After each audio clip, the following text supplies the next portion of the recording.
Habang nagmumuni-muni ako, may nakita akong altap-tap. Ito guys papakita ko lang sa inyo kung ano yung itsura niya.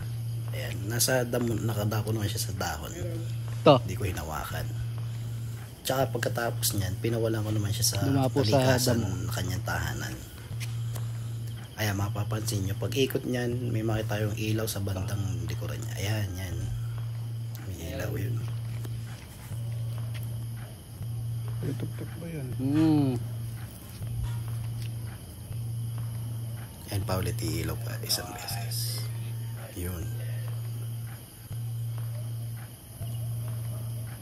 Sana dumami pa sila kasi ang ganda niyang pagmasdan pag marami.